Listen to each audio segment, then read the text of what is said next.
কয়েক বছর মিলায়া। তো একবার আমার প্রোগ্রাম হলো ক্যালিফোর্নিয়া, লস অ্যাঞ্জেলেস। এখানে আমার 3 দিন প্রোগ্রাম। তারা একটা দিন আমাকে রাখলো সাইট সিন দেখার জন্য। আমাকে নিয়ে গেল লস অ্যাঞ্জেলেস থেকে সান দিয়েগো।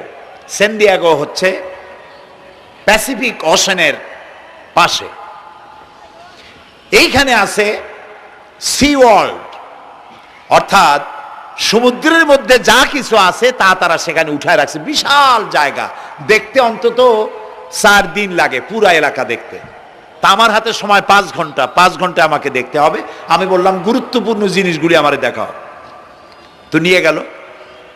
এই আপনাদের মাঠটা যত বড়, এরকম একটা বড় পুকুর, সেই পুকুরের মাঝখানে আছে একটা ওয়াল, আর ঠিক মাঝখানে আছে একটা মঞ্চ, আর 10,000 লোক বসতে পারে এরকম একটা গ্যালারি। ওরকম একটা গ্যালারিতে আমাকে বসালো টিকিট কাটায়া। ওখানে মাছের খেলা দেখানো হবে। যারা খেলা দেখাবে তারা হাতে তুড়ি দিল, সঙ্গে সঙ্গে 2টি মাছ ওই পাশ থেকে তারা ভিতরে বড় গেট আছে, সেই গেট দিয়ে এপারে চলে আসলো। আমি লক্ষ্য করলাম খেলা যারা দেখাবে তাদের মুখে